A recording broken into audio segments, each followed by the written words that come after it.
육아휴직을 마치고 회사로 복직하는 워킹맘들이 겪는 가장 큰 고민은 무엇일까요? 바로 아이들을 누구에게 맡길 것인가 하는 문제입니다. 어린이집 대기는 길고 베이비시터 비용은 부담스럽죠.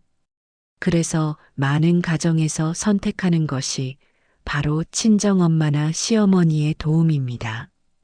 가족이니까 더 안심이 되고 비용 부담도 없으니까요. 32살 워킹맘 역시 마찬가지였습니다. 새 아이를 키우며 직장 생활을 병행해야 하는 상황에서 시어머니가 육아를 도와주겠다고 나서셨죠. 처음엔 정말 고마웠습니다. 하지만 시간이 지날수록 뭔가 이상하다는 느낌이 들기 시작했어요. 아이들의 생활 패턴이 완전히 무너져 있었고 어린이집에서는 문제 행동이 보고되기 시작했습니다. 그리고 결정적으로 충격적인 사실을 알게 됐죠. 8살 첫째 아이가 3시간 동안 혼자서 동생들을 돌봐야 했던 상황이 있었다는 것을 말입니다. 도움을 받으려고 모신 시어머니 때문에 오히려 아이들이 위험에 처하게 된 상황. 전문가들마저 심각하다고 진단했지만 가족들은 그녀를 예민하다고 비난했습니다. 과연 이 워킹맘은 어떤 선택을 하게 될까요? 그리고 그 선택이 가져온 결과는 무엇이었을까요? 워킹맘 민정의 시어머니 갈등 스토리. 저는 32살 김민정입니다.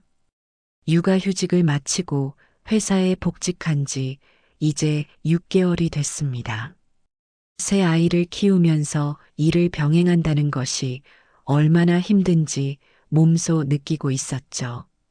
첫째 지우는 8살로 초등학교 2학년이고 둘째 서준이는 5살, 막내 하린이는 3살입니다. 남편 성호는 프리랜서 디자이너라 재택근무가 가능하지만 일이 불규칙적이라 육아에 큰 도움이 되지 않았습니다. 그래서 시어머니께서 저희 집에 와서 아이들을 돌봐주시기로 했죠. 58살이신 시어머니 순자님은 내가 새 아이 다 키워봤는데 뭐가 어려우냐며 자신만만하게 오셨습니다. 처음엔 정말 고마웠습니다. 회사에서 일하는 동안 누군가 아이들을 돌봐준다는 안도감이 있었거든요. 하지만 퇴근 후 집에 돌아와 보니 뭔가 이상했습니다. 아이들이 저녁 7시가 넘어서도 과자를 먹고 있더라고요.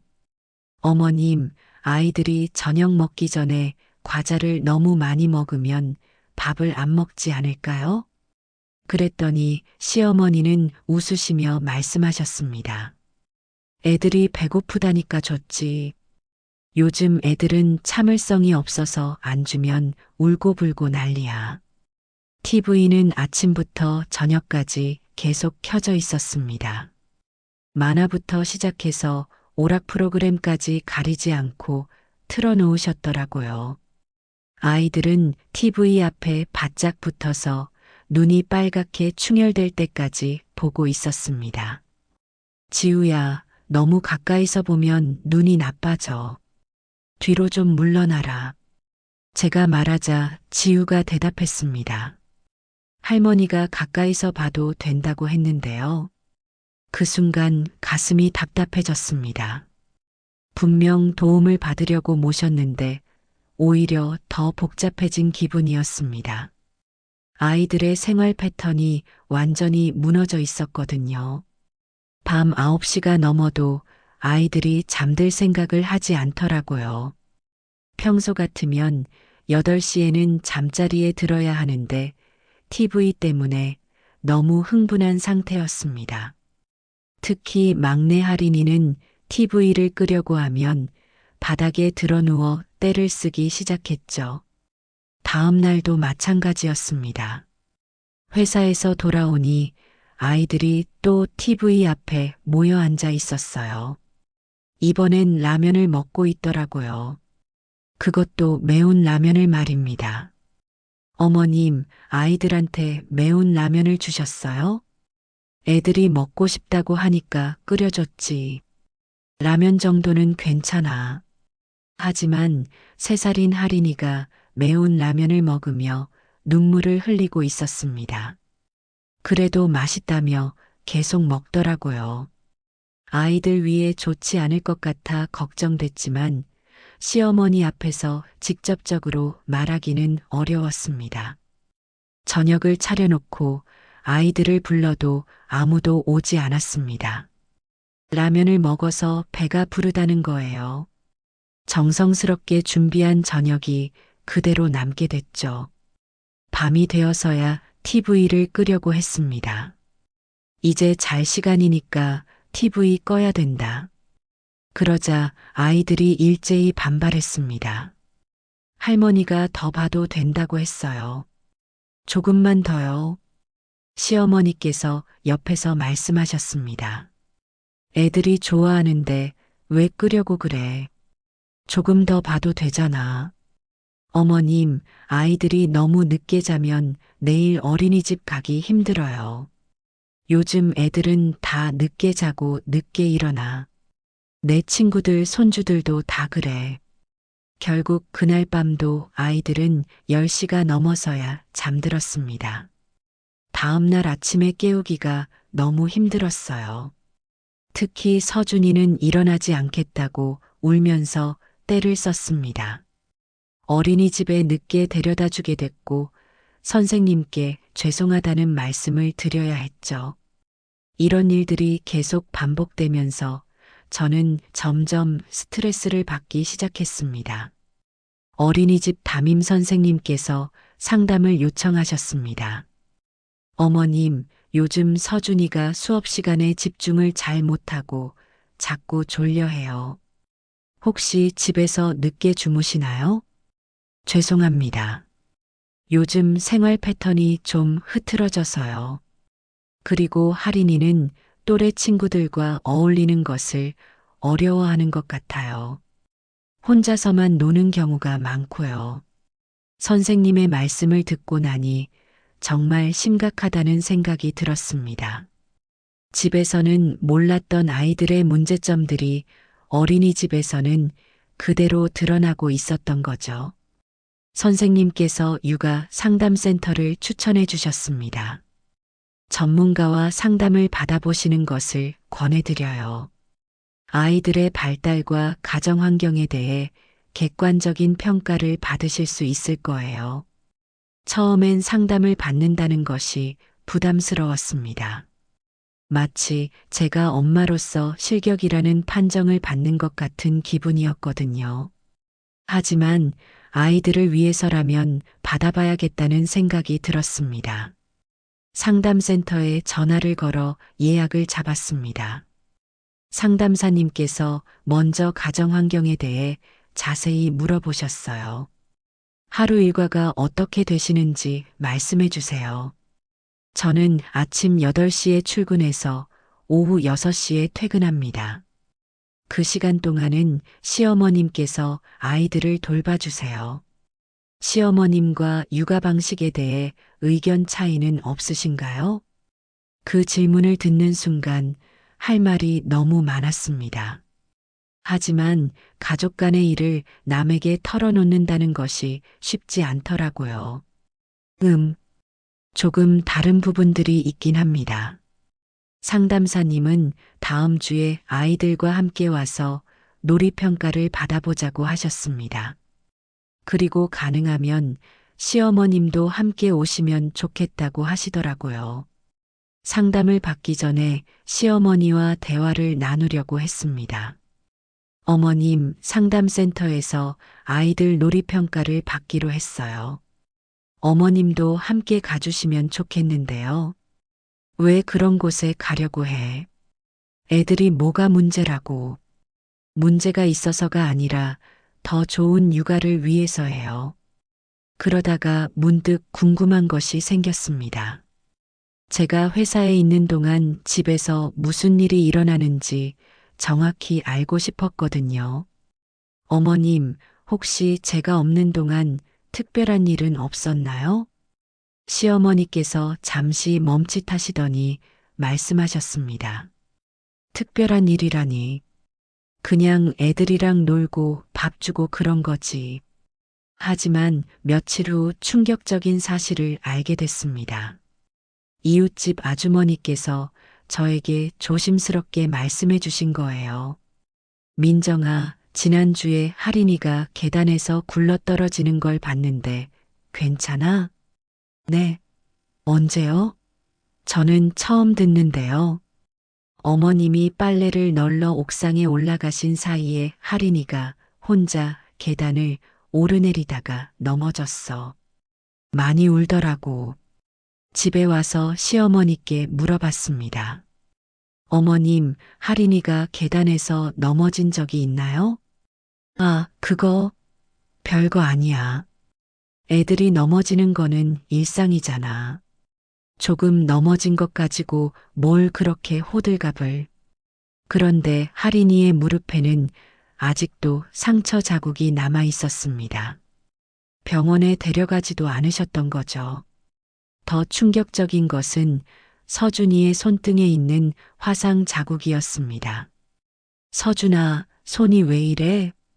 뜨거운 물에 데었어요. 언제? 어떻게? 할머니가 라면 끓일 때 가까이 가지 말라고 했는데 가까이 갔어요. 가슴이 철렁했습니다. 3도 화상까지는 아니었지만 제법 깊게 데인 상태였어요. 이것도 병원에 가지 않고 그냥 찬물에만 담그고 말았다고 하시더라고요. 상담 날이 다가왔습니다. 시어머니께서는 끝까지 가기 싫어하셨지만 제가 간곡히 부탁드려서 함께 가게 됐어요. 상담센터에서 아이들과 놀이평가를 하는 동안 상담사님께서 저와 시어머니를 따로 면담했습니다. 평소 아이들과 어떻게 지내시는지 말씀해 주세요. 시어머니께서 대답하셨습니다. 애들하고 재밌게 잘 놀지. TV도 보고 맛있는 것도 해주고. 혹시 아이들을 혼자 두신 적은 없으신가요? 혼자 둔다고? 그런 적 없어. 그런데 그때 지우가 갑자기 울음을 터뜨렸습니다. 엄마, 할머니가 거짓말해요. 지우야, 무슨 소리야? 할머니가 마트 가면서 우리 혼자 두고 갔어요. 3시간 동안이나요. 순간 모든 것이 멈춘 것 같았습니다. 시어머니의 얼굴이 새하얗게 변했어요. 지우야, 그때는 정말 급한 일이 있어서 상담사님께서 차분하게 물어보셨습니다. 언제 일인가요? 지우가 자세히 말해줬습니다. 지난주 화요일이요. 할머니가 마트 가신다고 하면서 서준이랑 할인이 잘 돌보라고 했어요. 그런데 너무 오래 안 와서 무서웠어요. 그때 무슨 일이 있었는지 말해줄 수 있어? 할인이가 갑자기 열이 나기 시작했어요. 그래서 제가 찬물로 얼굴을 닦아줬는데 계속 울어서 어떻게 해야 할지 몰랐어요. 8살짜리 아이가 3살, 5살 동생들을 돌보면서 응급 상황에 혼자 대처해야 했던 거죠. 상상만 해도 끔찍했습니다. 시어머니께서 변명하셨습니다. 잠깐만 나갔다 올 생각이었는데 마트에서 아는 사람을 만나서 얘기하다 보니까 시간이 좀 걸렸어. 3시간이 잠깐인가요? 목소리가 떨렸습니다. 제가 믿고 맡긴 아이들이 그런 위험한 상황에 놓여 있었다는 사실이 충격적이었어요. 상담이 끝난 후 어린이집 선생님과도 별도로 상담 시간을 가졌습니다. 아이들의 문제 행동들이 생각보다 심각했어요. 서준이가 요즘 친구들과 잘 어울리지 못하고 있어요. 특히 단체 활동할 때 혼자서만 행동하려고 해서 걱정입니다. 구체적으로 어떤 행동을 하나요? 다른 친구들이 블록 놀이를 함께 할 때 서준이는 혼자서 다른 장난감을 가지고 노는 거예요. 함께 하자고 해도 싫다고 하고요. 선생님의 설명을 들으니 가슴이 아팠습니다. 집에서 TV만 보며 혼자 놀던 습관이 어린이집에서도 그대로 나타나고 있었던 거죠. 그리고 할인이는 말이 늦은 편이에요. 또래에 비해 표현력이 부족하고 의사소통이 어려울 때가 많습니다. 집에서는 말을 잘하는데요. 아마 집에서는 TV를 많이 보시는 것 같아요. 할인이가 자꾸 만화 주인공 흉내를 내거든요. 그런데 실제 대화는 잘 못해요. 더 심각한 문제도 있었습니다. 아이들 점심시간에 밥을 잘 안 먹어요. 특히 반찬은 거의 손도 안 대고 김치나 단무지 같은 자극적인 것만 찾습니다. 집에서 어떤 음식을 주로 먹나요? 할머니께서 라면이나 과자를 자주 주시는 것 같아요. 아이들의 식습관까지 완전히 망가져 있었던 겁니다. 자극적인 음식에 길들여져서 담백한 반찬들은 맛없다고 느끼게 된 거죠. 그리고 지우는 책임감이 너무 과도해 보여요. 동생들을 계속 챙기려고 하는데 8살 아이가 감당하기에는 너무 큰 부담인 것 같습니다. 집에서 동생들을 돌봐야 했던 경험 때문에 어린이집에서도 그런 행동을 보이고 있었던 거예요. 아이다운 모습을 잃어가고 있는 것 같아 마음이 아팠습니다. 일주일 후 발달평가 결과가 나왔습니다. 상담사님께서 심각한 표정으로 결과를 설명해 주셨어요. 서준이의 언어 발달이 또래보다 6개월 정도 늦어져 있습니다. 특히 상호작용을 통한 언어 발달이 부족해 보여요. 6개월이나요? 네. 그리고 할인이는 사회성 발달에서 문제를 보이고 있습니다. 또래와의 관계 형성에 어려움이 있어요. 가장 충격적인 것은 놀이평가 결과였습니다. 아이들이 어머님과 있을 때와 할머님과 있을 때의 반응이 극명하게 다릅니다. 영상을 보여주시는데 정말 놀라웠어요. 저와 놀 때는 아이들이 적극적으로 참여하고 웃음소리가 끊이지 않았습니다. 하지만 시어머니와 놀 때는 아이들이 멍하니 TV만 보고 있더라고요. 할머님께서는 주로 TV를 틀어놓고 아이들과 상호작용을 거의 하지 않으시는 것 같습니다. 그게 뭐가 문제인가요? 시어머니께서 반발하셨지만 상담사님은 차분히 설명해 주셨어요. 아이들의 뇌 발달에는 상호작용이 매우 중요합니다. 특히 3에서 5세는 언어와 사회성이 급속도로 발달하는 시기인데 이 시기를 놓치면 나중에 따라잡기가 어려워요. 그리고 더 심각한 문제도 지적해 주셨습니다. 지우의 경우 또래보다 과도하게 성숙한 모습을 보입니다. 이는 아이가 어른의 역할을 대신하고 있다는 신호예요. 무슨 뜻인가요? 동생들을 돌보는 책임을 너무 일찍 지게 되면서 정작 자신의 발달 과업은 놓치고 있는 상황입니다. 결과 보고서에는 즉시 개선이 필요한 상황이라고 적혀 있었습니다. 아이들의 발달에 빨간불이 켜진 거죠. 발달평가 결과를 받고 며칠 후 할인이가 갑자기 고열에 시달리기 시작했습니다.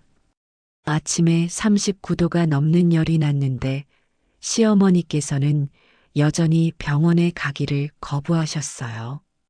감기는 저절로 낫는 거야. 괜히 병원 가서 더 큰 병 옮아올 필요 없어. 어머님 39도면 위험할 수 있어요. 병원에 가봐야죠. 내가 애 5 키웠는데 이런 것도 모르겠어? 집에서 충분히 관리할 수 있어. 하지만 할인이의 상태는 점점 악화됐습니다. 열이 40도까지 올라가고 축 늘어져서 음식도 먹지 못했어요. 결국 제가 회사에서 조퇴하고 응급실로 달려갔습니다. 응급실에서 진료를 받은 결과 폐렴 초기 단계라고 했습니다. 조금만 더 늦었으면 입원해야 할 뻔했습니다. 아이가 이렇게 아픈데 왜 진작 오지 않으셨어요? 의사 선생님의 질책에 할 말이 없었습니다. 간호사님께서도 걱정스러운 표정으로 말씀하셨어요. 아이 체온이 40도까지 올라갔는데 해열제도 먹이지 않으셨나요? 시어머니께서 약은 몸에 좋지 않다고 하셔서 3살 아이가 이렇게 고열에 시달리면 경련을 일으킬 수도 있어요. 정말 위험한 상황이었습니다. 주사를 맞고 약을 처방받아 집으로 돌아왔습니다. 시어머니께 의사 선생님 말씀을 전해드렸지만 여전히 불만스러워 하셨어요. 요즘 의사들은 뭐든지 병원으로 오라고 해. 장사해야 하니까. 어머님, 할인이가 폐렴이었어요. 정말 위험한 상황이었다고요. 폐렴이라고? 그냥 감기 아니야? 의학 지식의 차이도 문제였지만 더 큰 문제는 아이의 안전보다 자신의 판단을 더 신뢰한다는 점이었습니다. 더 이상 이 상황을 방치할 수 없다는 생각이 들었습니다. 남편 성우와 진지한 대화를 나누기로 했어요. 여보, 우리 정말 심각하게 얘기해야 할 것 같아. 무슨 일이야? 전문가 상담 결과와 아이들에게 일어난 일들을 차근차근 설명해 줬습니다. 처음엔 성우도 믿기 어려워했어요. 그래도 우리 어머니가 그렇게까지 하셨을까? 발달평가 결과서도 있고 의사 선생님 소견서도 있어. 이게 다 거짓말이라고 생각해? 성우의 표정이 점점 심각해졌습니다. 특히 지우가 3시간 동안 혼자 동생들을 돌봤다는 이야기를 듣고는 충격을 받더라고요. 그럼 어떻게 하자는 거야?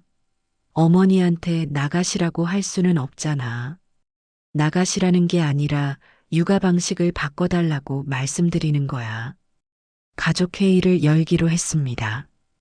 시어머니께도 상황의 심각성을 이해시켜 드려야 했거든요.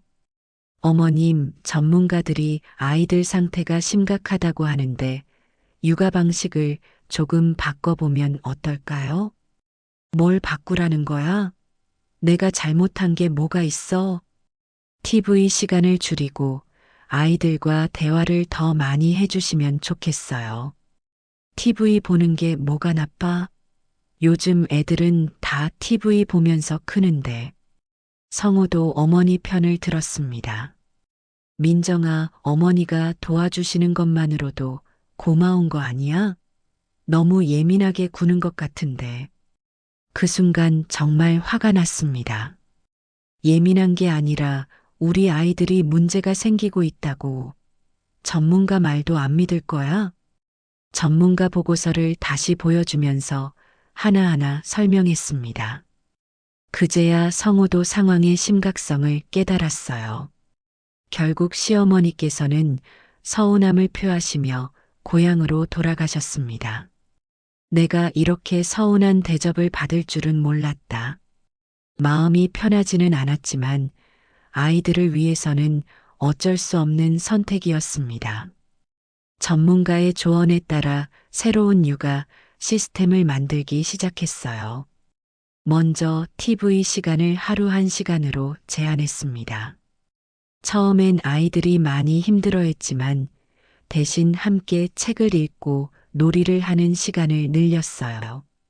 성우도 적극적으로 육아에 참여하기 시작했습니다. 프리랜서 일정을 조정해서 제가 회사에 있는 동안 아이들을 직접 돌보기로 했어요. 가장 먼저 바뀐 것은 아이들의 생활 패턴이었습니다.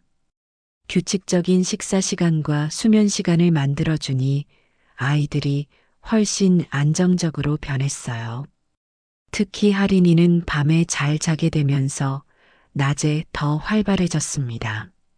서준이의 언어 발달을 위해 매일 30분씩 책을 함께 읽는 시간을 가졌습니다. 처음엔 집중하지 못했지만 점차 책에 관심을 보이기 시작했어요. 엄마, 이 책 재밌어요. 또 읽어주세요. 서준이가 처음으로 긴 문장으로 말했을 때 눈물이 날 뻔했습니다. 지우에게는 동생들 돌보는 부담을 덜어주려고 노력했습니다. 대신 또래 친구들과 놀 수 있는 시간을 많이 만들어줬어요. 지우야, 너는 언니가 아니라 아직 아이야. 동생들은 엄마 아빠가 돌볼 테니까 너는 친구들과 재밌게 놀면 돼. 처음엔 지우가 불안해했지만 점차 본래 아이다운 모습을 되찾아갔습니다. 3개월 후 어린이집 선생님께서 연락을 주셨습니다. 요즘 아이들이 정말 많이 달라졌어요. 서준이도 친구들과 잘 어울리고 할인이도 말이 늘었어요. 6개월 후에는 재평가를 받았습니다. 결과가 놀라웠어요. 서준이의 언어 발달은 또래 수준으로 회복됐고 할인이의 사회성도 크게 향상됐습니다. 가장 큰 변화는 저 자신이었습니다. 아이들과 보내는 시간이 줄어들었지만 오히려 더 의미 있는 시간을 보낼 수 있게 됐어요. 양보다는 질이 중요하다는 것을 깨달았습니다. 시어머니와의 관계도 조금씩 회복되고 있습니다. 가끔 안부 전화를 드리고 명절에는 뵙기도 해요. 완전히 예전 같지는 않지만 서로를 이해하려고 노력하고 있습니다.